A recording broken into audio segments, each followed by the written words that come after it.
Assalomu alaykum. Badanda bir sehrli nuqta borki, uni yog'lash hayratlanarli natijalarga olib keladi. Bu sehrli nuqta kindik hisoblanadi. Kindik yog'lash juda qadimdan qo'llab kelinadigan muolaja hisoblanadi. Bu muolaja Hindistonda 1000 yillar oldin paydo bo'lgan. Bu muolajani arab ayol va erkaklari ham qadimdan qo'llab kelishgan.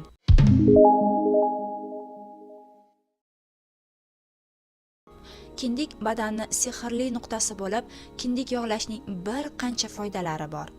Kindik nuqtasi organizmdagi barcha nuqtalar, 72 mingdan ortiq qon tomirlari va ichki organlar bilan bog'langan bo'ladi. Chaqaloq ona qornidaligida aynan shu kindigi orqali badanini oziqlantiradi va kindik nuqtasi bola tug'ilganidan keyin ham badanning barcha qismlari bilan bog'lanib turadi. Shuning uchun ham kindikka tomizilgan yog' qon tomirlariga tez singadi va salomatligimizga ijobiy ta'sir qiladi. Kindik yog'lashning hayratga soluvchi 11 foydasi. Kindik yog'lash yuz va badan terisini yumshatadi va go'zal qiladi. Kindikka surtilgan yog' qanday qilib yuz terisini yumshatar ekan deb hayron bo'lishingiz tabiiy. Aslida esa ona qornida chaqaloq kindigi orqali oziqlanadi va kindik badanning boshqa qismlari bilan uzviy bog'langan bo'ladi. Shu o'rinda yuz terisi bilan ham bog'lanadi. Kindikka muntazam ravishda bodom yog'i surtib yurish terini ichdan oziqlantiradi va yuz terisini go'zallashtiradi. Kindikka yog' tomizish terini tiniqlashtiradi va husnbuzarlardan xalos etadi. Kindik vena, ichki organlar va yuz bilan bog'langan bo'ladi.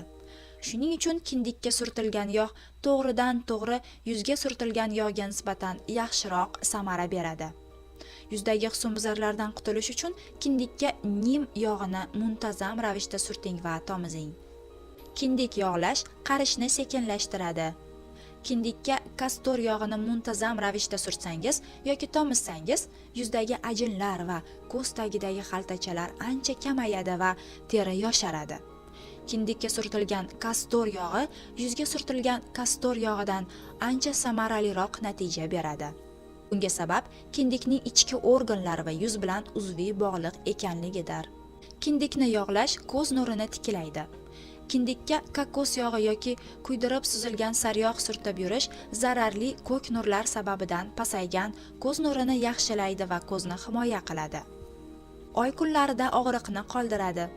Kindikka yog' surtish qorin muskullarini va bachadon muskullarini bo'shashtiradi va natijada oy kunlari vaqtidagi og'riqlarni kamaytiradi. Buning uchun zanjabil efir yog'ini zaytun yog'i bilan aralashtirib ishlating. Kindikni yog'lash qorin og'rig'idan ham xalos etadi.